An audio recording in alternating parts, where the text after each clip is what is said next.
Tonight on SportsDesk, Coast to Coast, our In the Trenches crew tells us how the Canes can beat Cal tomorrow after a close call against Virginia Tech. Plus, kicking for a cause, our Athlete of the Week spends her time off the field helping disadvantaged youth back at home. And finally, Passion with a Punch. One ICU nurse has taken her love of caring for others to the ring. All that and more. SportsDesk starts right now.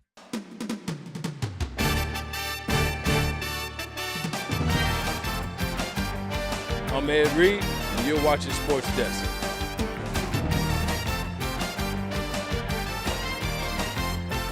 Hi, I'm Jim Kelly, former guy. You're watching SportsDesk. What's up? I'm DJ Williams, and y'all watching SportsDesk.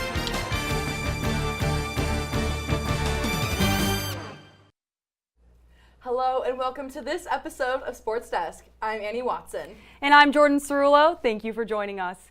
Annie, what an insane ending to last week's game. I mean, I was on the edge of my seat during those 7 seconds of replay. I mean, that's quite a way to kick off conference play, especially against Virginia Tech at home. The Miami Hurricanes had their first taste of conference play in their game against Virginia Tech last week. Let's go to Hard Rock Stadium and take a look at the highlights. Miami taking on the Virginia Tech Hokies. Early on in the first quarter, it's tied at 7. Cam Ward fakes it off to Mark Fletcher and throws it down to Elijah Arroyo. He walks it in for an early touchdown. Canes are up 14-7. Fast forward to the fourth quarter, 5.5 minutes left at midfield, and Cam Ward goes to his main man, Xavier Restrepo, catching it on his back. Let's take a look at that again from a different angle. Look at him go to the senior star, catching on his back, rolling in for a first down. 2.5 minutes left. Canes go, and Cam Ward evades not one but 2 attempts at a sack before tossing it to tight end Riley Williams. He stiff arms his way into the red zone and goes into the 1 yard line. They score on the next play. Virginia Tech has the ball next, and Kyron Jones goes for a Hail Mary into a sea of players, but who has the ball? Miami saying it's an incomplete pass. Virginia Tech and the refs initially call it as a touchdown. And after 7 minutes of review, the replay folks say that it is an incomplete pass, and Miami goes on to win 38-34. They are now 1-0 in conference play and play at California tomorrow afternoon. Last week, Canes football pulled off quite the win against Virginia Tech after a lengthy review of the final play. Jaden Koke and Carter Lutz are live in the studio to give us a recap on the win and preview tomorrow's game against Cal. Guys? Welcome back to In the Trenches. I'm your host, Jaden Kohe, joined by analyst Carter Lutz. Carter, I tell you, after that 38-34 win last weekend, my heart was thumping. Canes, might I remind you that you are a cane, not a cat. You do not have 9 lives. Yeah, Jaden, a little bit too close for comfort there, but you know what? It's college football. You find a way to win, and Miami did just that. We're going to look at some good and some bad. And we start here on the first drive of the game, 3rd and 5 for Cam Ward. We like to see him make plays with his feet. That's why he's such a special player. But here, just trying to do a little bit too much. We get this angle, trying to throw it last second. You got to take the sack there in that situation. Virginia Tech ends up going to score and getting the first touchdown of the game. But we go big screen here for the big tight end Elijah Arroyo, who's just been absolutely tremendous this season. You take a look at the stats right there. This is a tight end room that last season only had 154 total yards. He had 2 catches against Virginia Tech, 2 big ones, I might add, and he's really been the unsung hero for this offense throughout the first 5 weeks. Then we get to the second half of play, 2nd and 6 here for Cam Ward, and we talked about it in Carter's Clues last week. We wanted to see Miami establish a run. Damian Martinez, Mark Fletcher Jr., get it going a little bit more, especially against this Virginia Tech defense. But here, Cam Ward has to make a play for it, throws it down the field, and Virginia Tech intercepts it. They're running for miles. But then we get a similar situation later in the game, 2nd and 6. You get your speed players in space, a chance to make a play. Chris Johnson Jr., tons of room. Miami gets the first down. Tough game at times, but Miami got the win. Absolutely, and being 5-0 now, that pressure is just going to build as they go on the road to the sunny state of California. But how can they stay cold in that hot California heat? Well, Jaden, it leads us right into Carter's Clues. For a win against Cal, number 1, Bane is back. No, not the man that was born in the darkness. The man on the Canes defensive line. He was the ACC Defensive Rookie of the Year last year. And really, this defensive line has been good, but they're going to be great with the return of Ruben Bain Jr. Number 2, give it to me.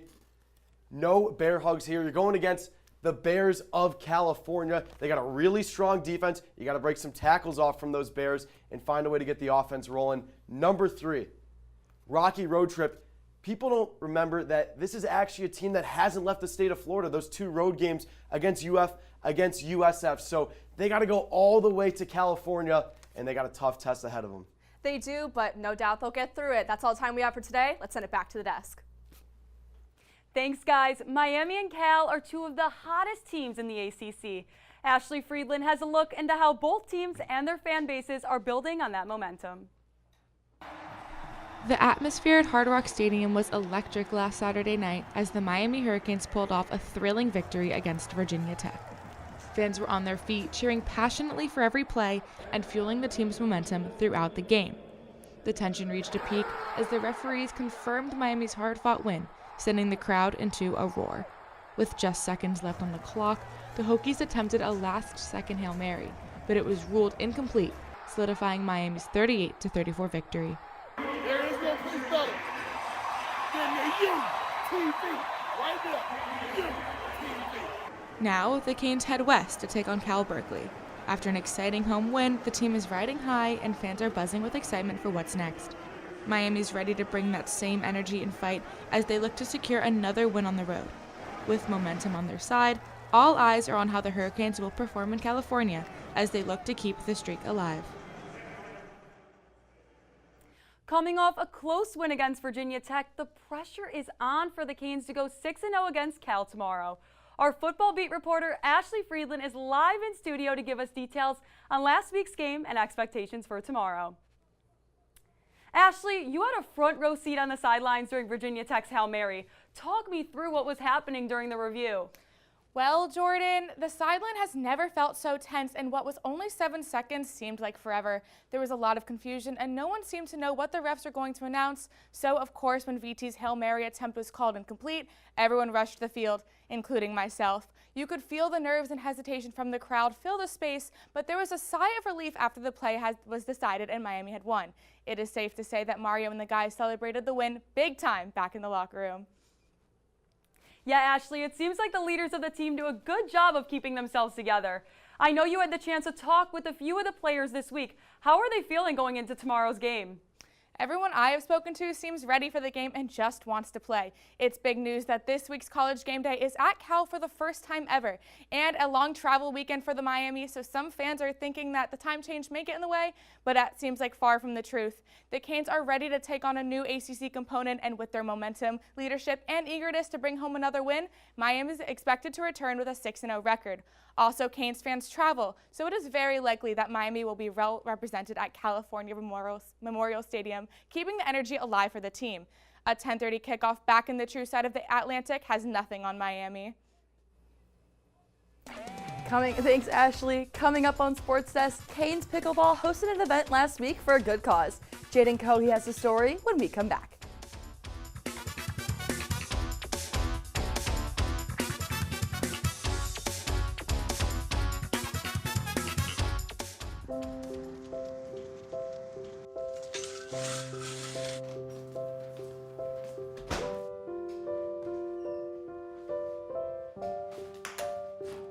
I like to eat apples and bananas. I want to eat apples and bananas. I need to eat apples and bananas. Why can't I eat apples and bananas?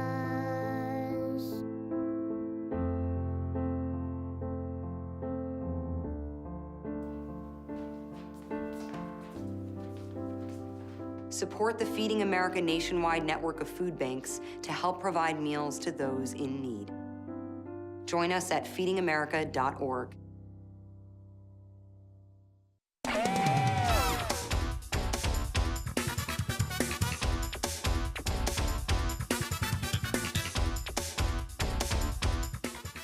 With volleyball and soccer in full swing, our O Sports Roundup crew is here to break down everything from the court to the pitch. Guys? Hello everybody and welcome back to another edition of the O Sports Roundup. I'm Tucker Kinney. And I'm Riley McManus. We have a lot to discuss today, starting with soccer's 2 games this week. Tell us what happened. The soccer team started their week with a 3-2 loss to California. In this game, the Hurricanes came back twice as Giovanna Canali recorded 9 shots, 5 on target, and added 2 goals to her tally. She now has 7 goals in 11 games this season. After the game, head coach Ken Mercer said, quote, "Wanting to get a result and doing what is required to actually earn one is still something this team is learning," adding, "We are not decisive or disciplined enough in defending." It wasn't all negative though, as they limited the top scorer, Carly Lima, to 2 shots and no goals, and they improved last night as they dominated Virginia Tech in a 0-0 draw. 12 out of their 13 shots came in the second half alone, and they had a tremendous defensive effort. Notably, Clarice Foley had her career-high 6 saves. The Canes will return to the pitch this Sunday, October 6th at 6 p.m. against Florida Atlantic University. Riley, the volleyball team had a rough start to their ACC play. Fill us in. Well, Tucker, the Hurricanes had a rough week in volleyball, dropping their 2 matches against FSU. In Tallahassee, Miami fought hard but lost in 5 sets. Junior Flormarine Heredia Cologne led the Hurricanes with 19 kills and 16 digs, but that just wasn't enough to win as FSU dominated the 5th set 15-10. Back home in Coral Gables, Miami fell again, this time in 3 sets, despite 16 kills from Cologne and a double-double from sophomore Grace Lopez. The Canes are now 0-2 in ACC play and will look to rebound back on the road against Virginia Tech right now and Virginia on Sunday. Well, that's all we have time for today. Back to you at the desk. Thanks, guys. The Canes Pickleball Club hosted its 2nd annual Pickleball Classic last week, and they were swinging for a cause. Jaden Cohey is live in studio to tell us more. Jaden? There have been over 200 drug developments for adults with cancer, but only 7 developed for kids. Canes Pickleball is lending a hand to help change that. That's a court, and that's a swing, but it's definitely not tennis. Pickleball is a sport that has gained popularity since its invention in 1965 and has now taken the world by storm, gathering millions of fans worldwide. This sport has even touched Miami's campus, inspiring Brian Kasner to begin his own club. And there's so many people, you go to like public parks, people from all different backgrounds, and it just like works. Like people can be so different and opposite from each other, but they just mesh together. This is the 2nd year of the Canes Pickleball Classic, in which the club partners with the Sebastian Strong organization to raise money for pediatric cancer. In only 2 years since the club began, they have made an astounding impact. Where we basically kind of go in on it together and we donate half of the registration fees to the fund. So this year we'll be donating, I believe, over $700. But Sebastian Strong goes deeper than any other organization that you may see, with its passion and inspiring beginning. And at the heart of this organization is its founder. Sebastian was my middle son. I lost him almost 8 years ago to a rare cancer. The hardest thing in the world as a parent is to watch your child suffer and not be able to help them.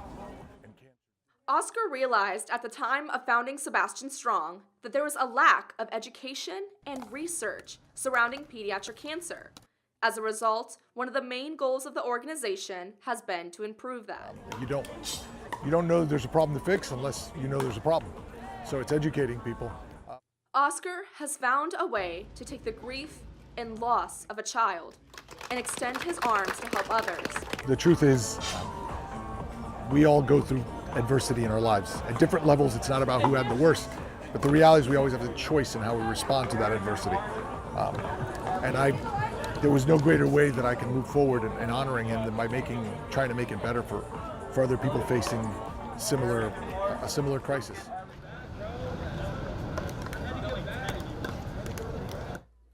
Sebastian Strong also gives care to families who cannot access it, aids the Sylvester Comprehensive Cancer Center, and has made an impact of over $6 million.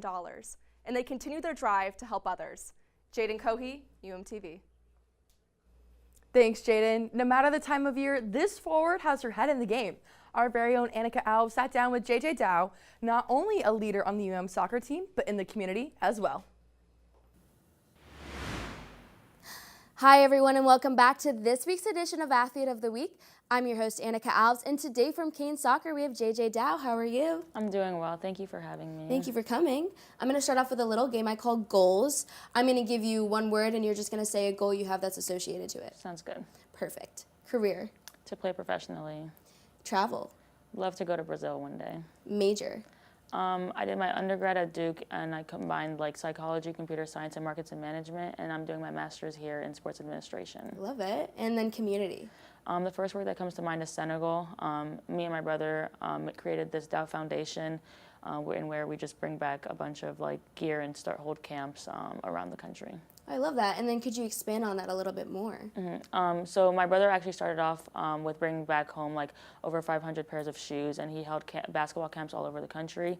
I've helped out with that, and we're going to start doing soccer camps as well. And it's really just to promote sports like participation and the combination of academics as well. Oh, I love that.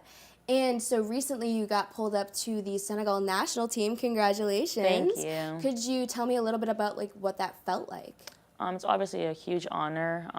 I feel like it's a great feeling to represent your country. It's a country that's given me so much. So I feel like it's just a little thing that I can do to give back. Yeah. No, I love that. And congratulations again. Thank you. Thank you so much for joining me on this edition. Back to you guys at the desk. Thanks, Annika. Up next on SportsDesk, it looks like Canes basketball will be taking the court in style this season. Zach Macer takes us behind the post after the break. But first, it's time for some trivia. Miami is set to take on Cal for the first time since the Emerald Bowl in 2008. But when was the last time the two teams faced off in the regular season? Was it A, 2004, B, 1995, C, 1990, or D, 1986? The answer when we return.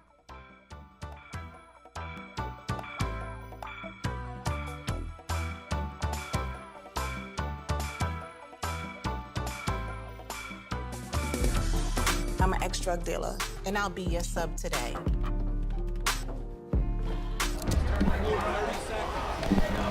Two milligrams of fentanyl can be lethal. A lethal dose is in here.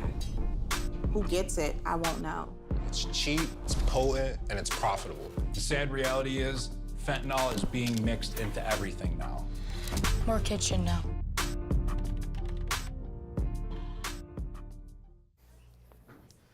All right, ladies, let me wriggle you this. Sports' own Wrigley Court, what's the likelihood of him getting a second date? 10 out of 10. Wrigley's the man. I mean, what else? I don't know. I mean, I'm not feeling too good.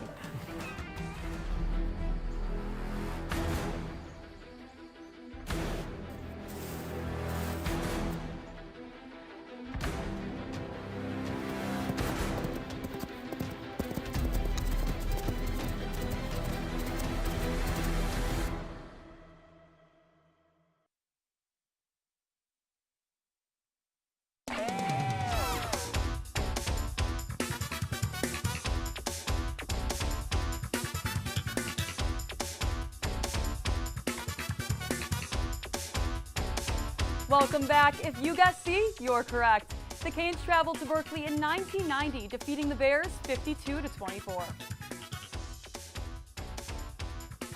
From the Bay Area to the U, Canes basketball season is just around the corner. Gio Alonso, Emmeline Smith, and Mia Houseman talk about where the men's and women's squads are at going into the start of the hoop season. Guys? Hello everybody, welcome back to Hurricane Hang Time. I'm your host, Emmeline Smith, joined by Gio Alonso and Mia Houseman. Gio, basketball season is quickly approaching. Who can we expect to see in the men's backcourt starting lineup?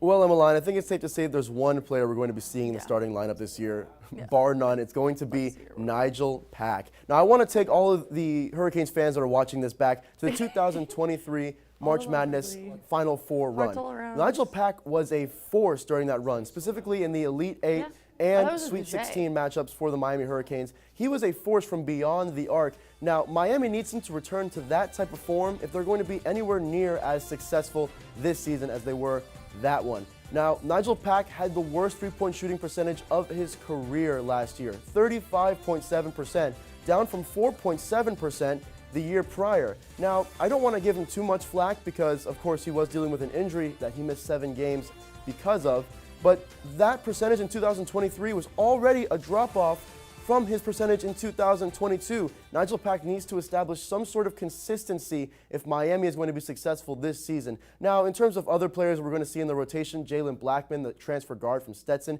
that we talked about last week, of course, he will be in there. But I also want to talk about Jaleel Bethea, the explosive 5-star true freshman, a top 10 recruit last year, a 2024 McDonald's All-American and a starter for the Eastern team. It should be exciting to see how Coach Larrañaga uses him and the rest of these guys in Miami's backcourt this season. Thank you, Gio. And Mia, the women's team is going to be taking a trip somewhere in December. Can you tell us a little bit more about that? Yeah, Emmeline, the women's basketball team is heading to Makawao, Hawaii for the 2024 Maui Classic. The Maui Classic is a 2-day event hosted by Oregon State this year, taking place December 19th through the 20th. Joining Miami and Oregon State will be Nevada and Western Kentucky. The matchup I would look out for is Miami versus Oregon State. Oregon State went to the Elite Eight in the NCAA tournament last season, so they're coming in with confidence and ready to go. This should be a good reference for the Miami team in this new era of the program. Thank you, Mia. That's all the time we have for today. Back to you guys at the desk. Thanks, guys. From wearing scrubs to throwing on gloves, Carter Lutz has the story of one ICU nurse who's living a double life.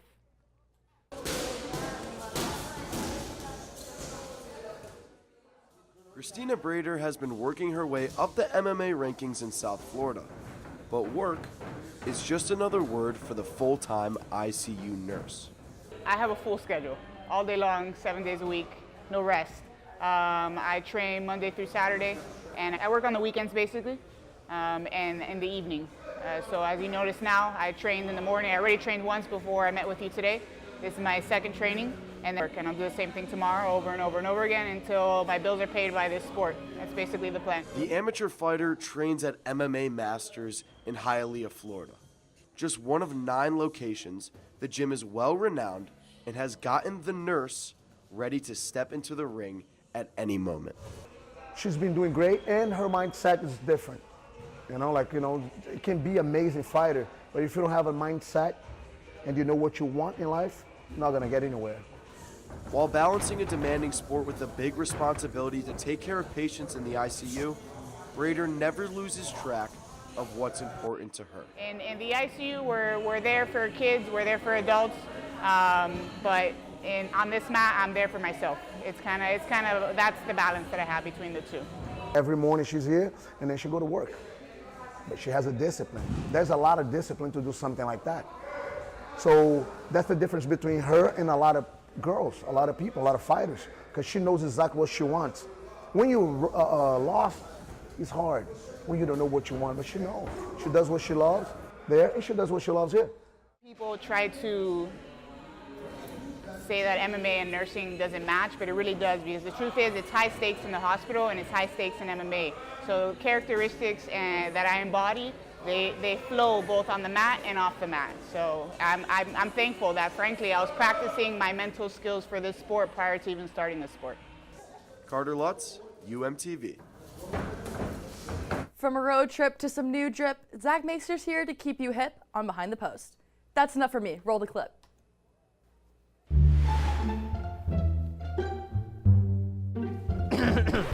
It's about 7:20 on a Friday night, and I'm on the screen, so we're gonna have fun tonight. From everything Hurricanes you see on your phone, when I'm on SportsDesk, you'll need to sit on a throne. So sit on that throne, prepare to coast. My name's Zach Maeser, and it's time to take you behind the post.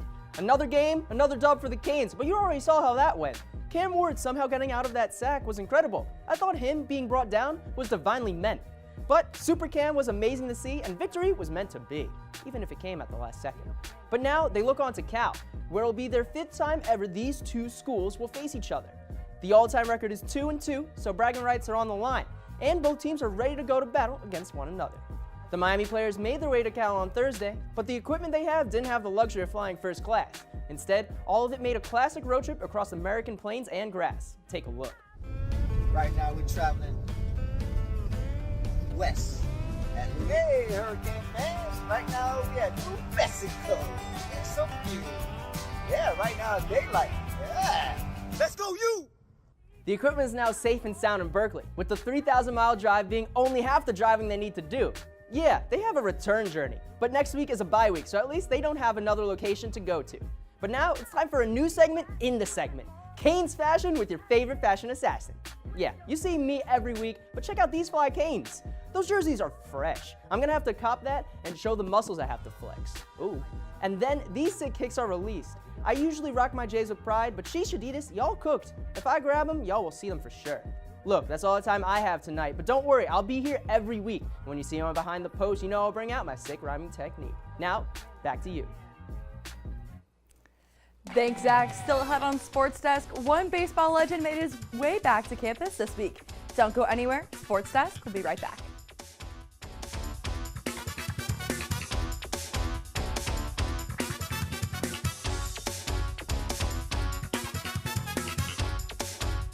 Kids start vaping. And I can't let this happen to my kid. Of course, it's awkward to talk to your kids about the dangers of vaping. Hey, bestie, how sketch is vaping? It's hard to get their attention. Ready? Go. Yes, look at that. You didn't even turn yours over. So if you want to talk to your kids about the dangers of vaping, you have to get it trending. Right, backpack kid? Let's do it. First, invite your kid to do the vape talk. Let's try this. All right. Why is he here? Yeah, I gotta get it trending, honey. Come on. To the left. To the right. Let's go.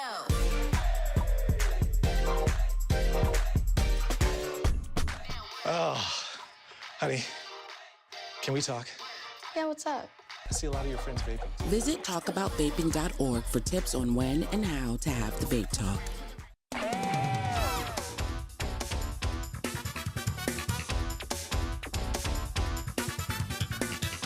The MLB playoffs are in full swing, and Pete Alonso ended the wild card round with a bang. Let's head over to American Family Field in Milwaukee for this week's Play of the Day. Top of the ninth, Brewers up 2-0 on the Mets. Pete Alonso with the season on the line, and he's going to slam one over the right field wall to put the Mets up 3-2. This is a guy who has had 34 home runs this season, and when he sees a pitch like that, he's going to send it all the way. The Mets end up winning the game 4-2, knocking out the Brewers, making their way into the divisional round for the first time since 2015. And that is your Play of the Day. Speaking of baseball, MLB icon Alex Rodriguez came to campus this week to talk to students in a fireside chat. The chat was hosted by the Association of Latina Professionals of America in honor of Hispanic Heritage Month. In a conversation with the ALPFA CEO, A-Rod spoke to students about his journey from living on food stamps to becoming CEO of his multi-billion-dollar company, A-Rod Corp. A-Rod gave students inspiring advice to take with them in the future. When you talk about success is not something you attract.